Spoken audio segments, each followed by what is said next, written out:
हमारे mythology channel पर आपका स्वागत है। परमेश्वर को जानना, आंख मूंद कर भरोसा करने से अलग देखिए कि ईश्वर ने खुद को कैसे वर्णित किया है और वो हमें क्या प्रदान करते हैं। हमारे लिए निर्णायक रूप से यह जानना कि क्या परमेश्वर का अस्तित्व है और वह किस प्रकार का है, तब तक असंभव है जब तक परमेश्वर स्वयं पहल नहीं करता और अपने आप को प्रकट नहीं करता। परमेश्वर के रहस्य उद्घाटन का कोई सुराग ढूंढने के लिए हमें इतिहास के पन्नों पर दृष्टि डालनी होगी। इसका एक स्पष्ट चिन्ह है। 2000 साल पहले पैलेस्टाइन के एक अव्यस्त गांव के अस्तबल में एक बच्चे का जन्म हुआ।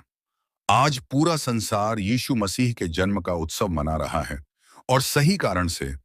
उनके जीवन ने इतिहास का मार्ग बदल दिया। लोगों ने यीशु को कैसे देखा? हमें बताया गया है कि आम आदमी यीशु की बातों को प्रसन्नतापूर्वक सुनते थे। वह उन्हें यहूदी धर्म नेताओं के समान नहीं, बल्कि एक अधिकारी के समान शिक्षा दे रहा था। मगर जल्द ही यह स्पष्ट हो गया कि वह अपने बारे में बहुत ही चौंकाने वाला और चमत्कारिक बयान दे रहा था। उसने अपने आप को विलक्षण शिक्षक और पैगंबर से ज्यादा महान बताया। उसने साफ शब्दों में कहा कि वह परमेश्वर है। उसने अपनी शिक्षा में अपनी पहचान को मुख्य मुद्दा बनाया। अपने अनुयायियों से यीशु ने सबसे महत्वपूर्ण प्रश्न पूछा, और तुम क्या कहते हो कि मैं कौन हूं? तब शमौन पतरस ने उत्तर दिया, तू जीवते परमेश्वर का पुत्र मसीह है। यह सुनकर यीशु मसीह हैरान नहीं हुआ। तुरंत ही उसने पतरस को डांटा। उसके विपरीत यीशु ने उसकी सराहना की। यीशु मसीह अक्सर मेरे पिता कहकर परमेश्वर को संबोधित करते थे और उनके सुनने वालों पर उनके शब्दों का पूरा प्रभाव पड़ता था। हमें बताया गया है, इस कारण यहूदी और भी अधिक उसको मार डालने का प्रयत्न करने लगे, क्योंकि वह न केवल विश्राम दिनन के दिन की विधि को तोड़ता, परंतु परमेश्वर को अपना पिता कह अपने आप को परमेश्वर के तुल्य ठहराता था। एक दूसरे अवसर पर उन्होंने कहा, मैं और मेरे पिता एक हैं। उसी समय यहूदियों ने उसे पत्थर मारना चाहा। यीशु मसीह ने उनसे पूछा कि उसके किस अच्छे कामों के लिए वे उसे यीशु को पत्थर मारने के लिए प्रेरित हुए। उन लोगों ने उत्तर दिया, भले काम के लिए हम तुझे पत्थरवाह नहीं करते, परंतु परमेश्वर की निंदा के कारण, और इसलिए कि तू मनुष्य होकर अपने आप को परमेश्वर बनाता है। यीशु ने अपने बारे में यह कहा। यीशु ने स्पष्ट रूप से उन शक्तियों का दावा किया जो केवल परमेश्वर के पास हैं। जब एक लकवा मारा हुआ व्यक्ति छत से उतारा गया ताकि वह यीशु के द्वारा चंगा हो सके, यीशु ने कहा, पुत्र, तुम्हारे पापों से तुम्हें क्षमा कर दिया गया है। यह सुनकर धर्मशास्त्रियों ने तुरंत प्रतिक्रिया व्यक्त की, यह व्यक्ति इस तरह की बातें क्यों कर रहा है? वह परमेश्वर का अपमान कर रहा है। परमेश्वर के सिवा कौन पापों को क्षमा कर सकता है? तब यीशु ने उनसे कहा, कौन सा आसान है, इस लकवे से पीड़ित आदमी को कहना कि तुम्हारे पाप क्षमा हो गए हैं, या उठो और चलो?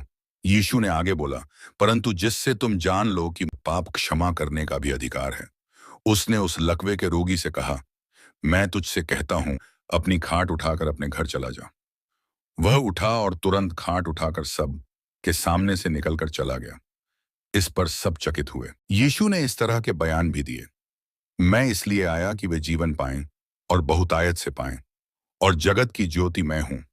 और उसने कई बार यह कहा कि जो कोई उस पर विश्वास करेगा, यीशु उन्हें अनंत जीवन देगा, और उस पर दंड की आज्ञा नहीं होती, परंतु वह मृत्यु से पार होकर जीवन में प्रवेश कर चुका है। मैं अनंत जीवन देता हूं, वे कभी नष्ट न होंगे। उन महत्वपूर्ण क्षणों में जब यीशु की जिंदगी दांव पर लगी, इस तरह के दावा करने के लिए महायाजक ने उससे सीधा सवाल किया, क्या तू उस परम धन्य का पुत्र मसीह है?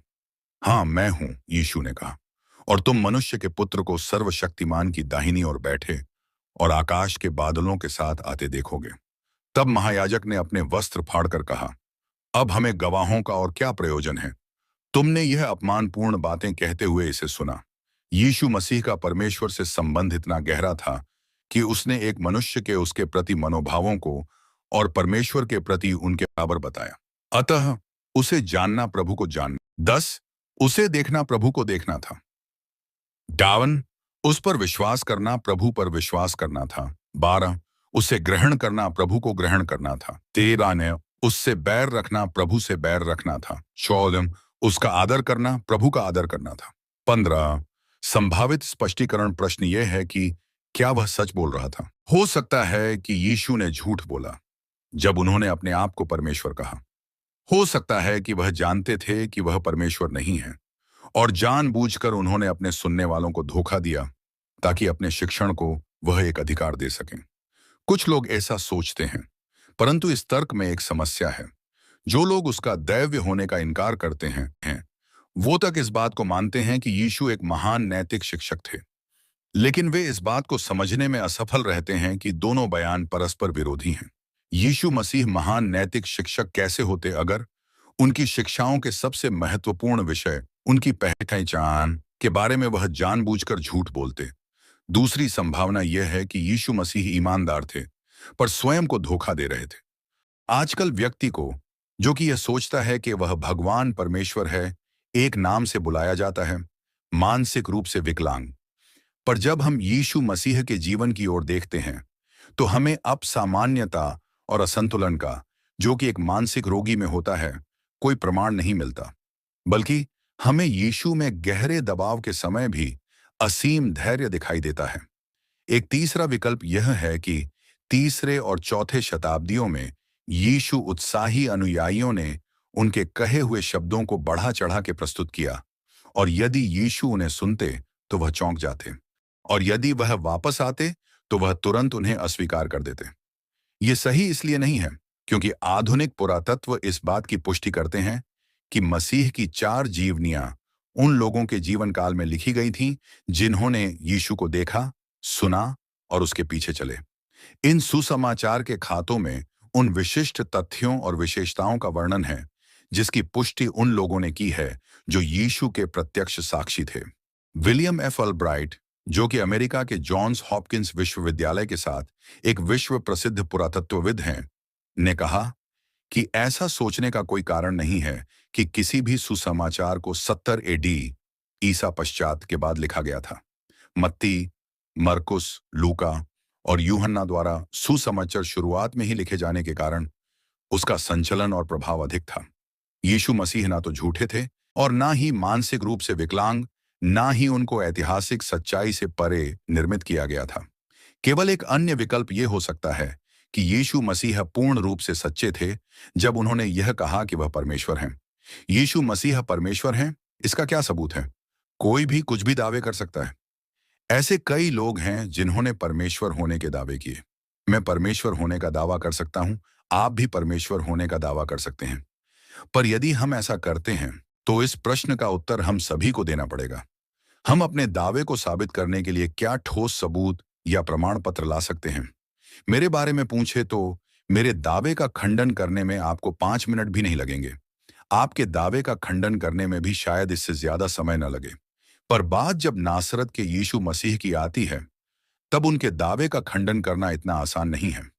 उनके पास अपने दावे को पूरा करने का प्रमाण पत्र था।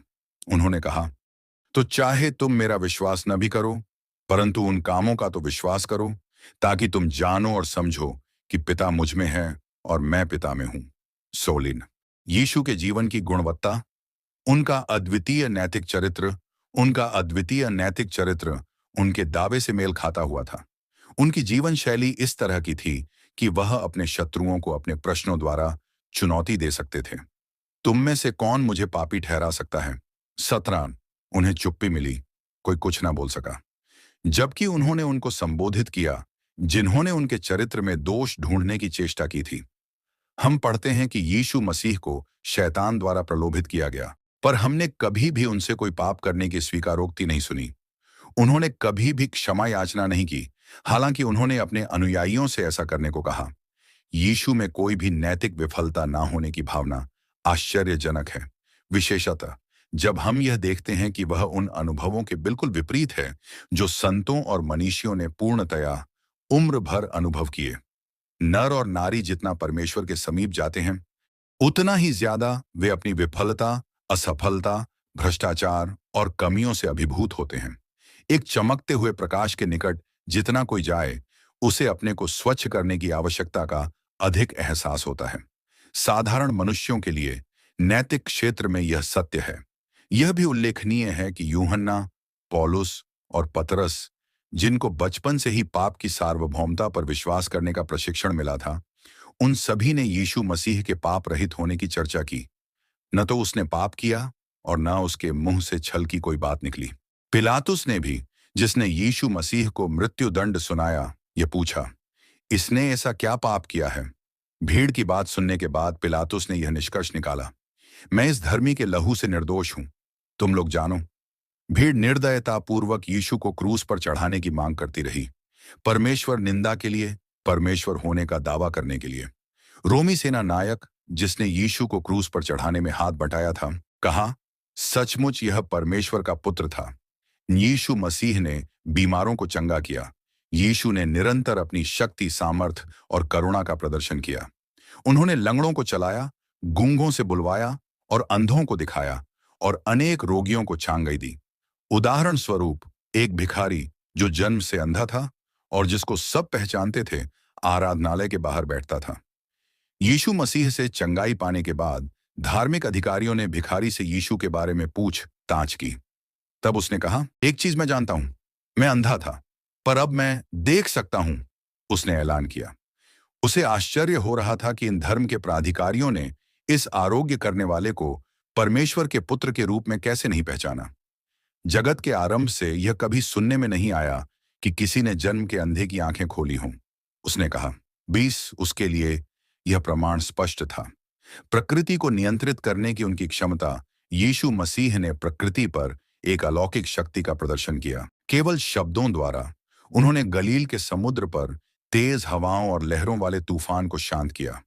जो नावों पर सवार थे वे अचंभा करके आपस में पूछने लगे, यह कौन है कि आंधी और पानी भी उसकी आज्ञा मानते हैं?